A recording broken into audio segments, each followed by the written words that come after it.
গায়ে কে হাত দিছে? খালি একবার বল, বাকিটা আমি দেখছি। আরে বলো না কবুল, আমি তো সে কখন বলে ফেলাইছি। বলে ফেলো। ক মা ক। আমি কবুল বলবো না।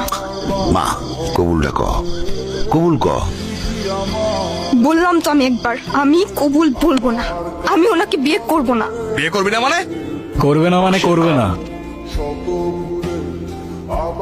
আর নো মিন্স নো।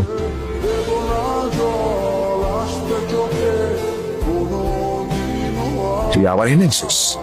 ওরে আজকে আমি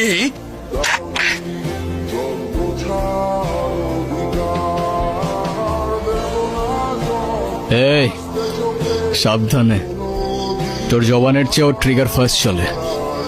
একবার চেপে দিলে তোর কথা আর আমার কান পর্যন্ত পৌঁছাবে না ভাই। বাবা এই জাহাঙ্গীর আমার সহজ সরল ভাগ্নিটারে ভয় ভীতি দেয়, আজকে বিয়ে করতে আইছে। তোমরা আইসো খুব ভালো হয়েছে। আমারে বাঁচাও বাবা, আমারে বাঁচাও। এ বাসাই, তুই আমার লোকে পটি নিতেছস? তোর ভাগ্নির সাথে বিয়ে দেওয়ার কথা বলে তুই আমার কাছ থেকে 1.5 লাখ টাকা নিছস। এর আগে কত টাকা নিছস তুই মনে আছে? টাকা কই? এই, হ্যাঁ? তুই এখন তোর ভাগ্নির লোক আমার বিয়ে দিবি আর নালে টাকা দিবি, কি করবি ক? ছি মামা, তোমার কি এতটুকু লজ্জা করে না?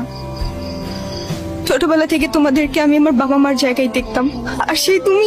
একটা মানুষ এতটা স্বার্থপর হয় কিভাবে? আপনার নিজের মেয়ে হলে এটা করতে পারতেন? যেই মানুষটা আপনাদের জন্য এত কষ্ট করত, তার পরিশ্রমের সব টাকা আপনার হাতে তুলে দিত, সেই মানুষটাকে আপনারা টাকার জন্য বিক্রি করে দিচ্ছিলেন। পারেনও আপনারা। বাবা আমার ভুল হয়ে গেছে, বড় ভুল হয়ে গেছে, আমার মাফ করে দাও বাবা। আমার কাছে না, যার উপর জুলুম করছেন তার কাছে মাফ চান। আমারে মাফ করে দে মা, আমি বড় ভুল করে বলেছি, আমারে মাফ করে দে মা। তাহলে আমি জীবনও শান্তি পাবো না মা। তাহলে আমার টাকা কি হবো? এই টাকা মানে কি? তোর কত বড় সাহস, তুই আমার ছেলে গায়ে হাত তুলছস? তুই যে এখনো জিন্দা হয়ে আমার সামনে দাঁড়ায় আছিস না, এটাই তোর সাত কপালে ভাগ্য। শোনেন আব্বাস মিয়া, আপনার মেয়ে এখন থেকে আমার মেয়ে হয়েই থাকবে।